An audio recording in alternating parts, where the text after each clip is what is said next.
দক্ষিণ ত্রিপুরা জেলার সাব্রুম মহকুমায় এক কলেজ পড়ুয়া ছাত্রীর অভিযোগকে কেন্দ্র করে ব্যাপক চাঞ্চল্যের সৃষ্টি হয়েছে। সন্তানের জন্মের পর প্রেমিকের বিরুদ্ধে প্রতারণা এবং যোগাযোগ বিচ্ছিন্ন করার অভিযোগ তুলে সাব্রুম থানায় মামলা দায়ের করেছেন ওই তরুণী।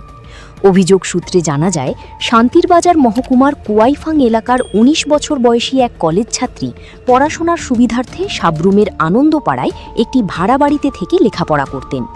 তরুণীর অভিযোগ, ২০২৫ সাল থেকে সাব্রুমের বেতাগা এডিসি ভিলেজ এলাকার এক যুবকের সঙ্গে তার প্রেমের সম্পর্ক গড়ে ওঠে। অভিযোগ অনুযায়ী বিয়ের প্রতিশ্রুতি দিয়ে ওই যুবক তার সঙ্গে শারীরিক সম্পর্ক স্থাপন করেন। পরবর্তীতে তিনি গর্ভবতী হয়ে পড়েন বলে অভিযোগে উল্লেখ করা হয়েছে। গত ৭ জুন রাত আনুমানিক ৮টা ৪৫ মিনিটে প্রসব যন্ত্রণা নিয়ে তাকে কলাছড়া প্রাথমিক স্বাস্থ্যকেন্দ্রে ভর্তি করা হয়। সেখানে তিনি একটি পুত্র সন্তানের জন্ম দেন। অভিযোগ অনুযায়ী ৮ জুন অভিযুক্ত যুবক হাসপাতালেও উপস্থিত হয়েছিলেন। তবে এরপর থেকে তিনি আর কোনো ধরনের যোগাযোগ রাখেননি বলে দাবি করেছেন ওই তরুণী।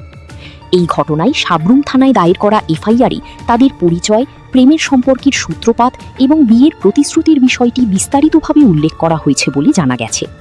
আজ সংবাদ মাধ্যমের মুখোমুখি হয়ে তরুণীর মামা পুরো ঘটনার বিবরণ তুলে ধরেন। একই সঙ্গে অভিযুক্তের বিরুদ্ধে আইনানুগ ব্যবস্থা গ্রহণের দাবি জানান তিনি।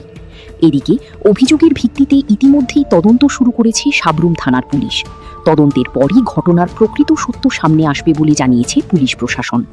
শান্তিরবাজার থেকে Bahadur Tripura report, the news 9।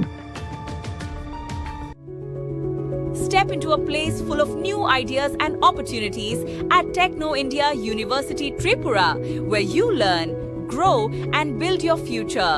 A place that truly helps your dreams become a reality.